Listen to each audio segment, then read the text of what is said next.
Welcome to episode 4 of Making the Pod.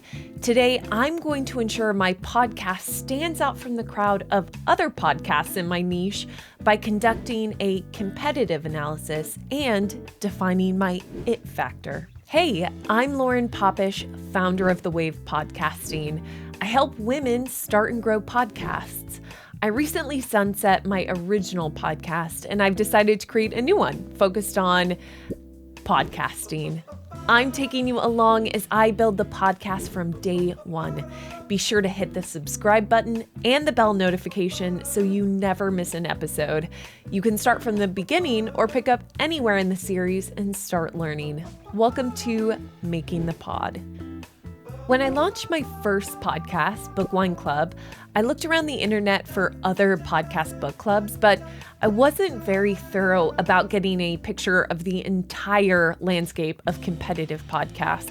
I talked about this a little bit on the last episode, but if we want to create a podcast with the potential to grow and make money eventually, then this show needs to appeal to my target audience. And if there's another podcast out there meeting the needs of my audience in the same ways my podcast would, then I'm going to have a hard time gaining traction. So I need to make sure that I can deliver value that is unique and maybe even fill an existing hole for my target audience. To do that, I'm going to get a lay of the land by completing a competitive analysis. To do this, I'm going to start by identifying my podcast's keywords and keyword phrases. These are terms that my target listener would search for on Google or YouTube or Apple Podcasts to find a show like the one I want to create. Since I'm creating a podcast about podcasting, my keywords would be things like podcasting, podcaster, start a podcast, make money podcasting,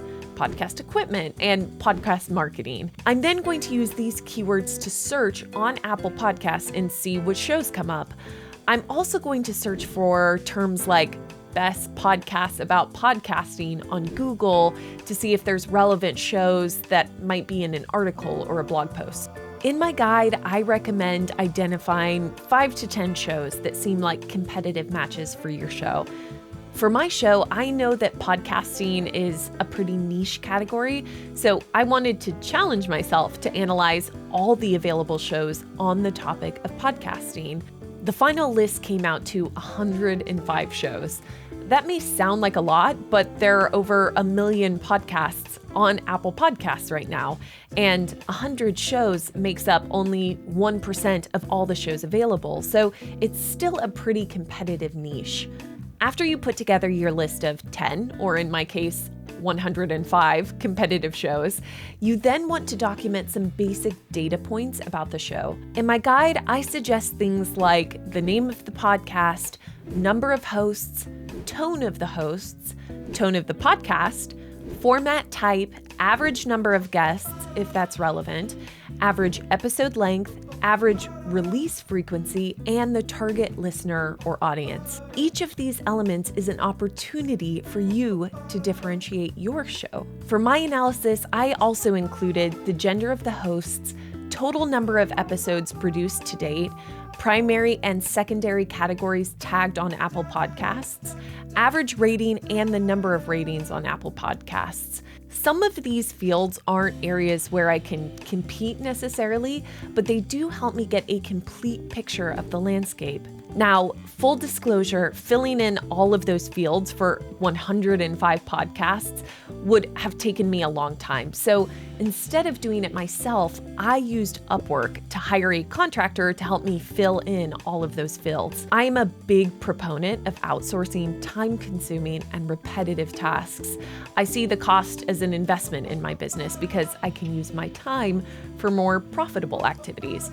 We'll talk about how outsourcing is an important tool for podcast growth in a future episode, but if you want to learn more about hiring help for this kind of analysis, write me in the comments and I'll share my vetting and hiring process with you. After documenting the competitive shows and their associated data, it's now time to analyze the data and see where there are gaps or clear places for differentiation. In my case, a big part of my mission is making content for female-identifying podcasters. So I was curious how many shows about podcasting are hosted by women. Of the 105 shows analyzed, 3 podcasts are hosted by male and female co-hosts, and only an additional 12 shows are exclusively hosted by women. That's a major differentiation point.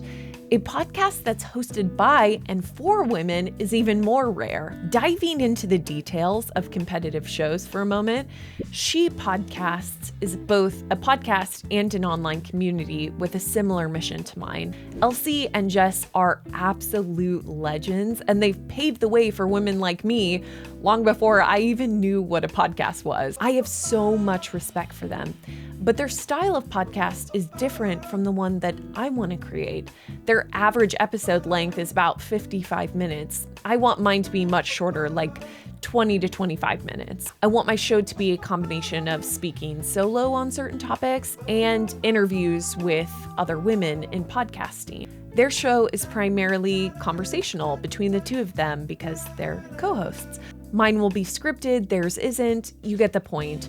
I can do this kind of analysis for all of the podcasts that are hosted by women to make sure that I know exactly how my podcast will serve a similar audience, but in a totally different way. To finish the analysis, I will write a series of differentiation statements. The format for these statements is really simple. It goes like this. Unlike blank, my podcast blank. Using the example from before, I would say something like, unlike She Podcasts, my podcast will teach podcasting tips to women in a precise and concise way. I completed differentiation statements for all of the podcasts hosted by women, and I'll put the final version in the description. If you want some feedback on your statements, put them in the comments and I'll be sure to respond. And if you want to follow along with this entire journey, be sure to subscribe and hit the bell notification. In the next episode, we still aren't recording yet. Nope.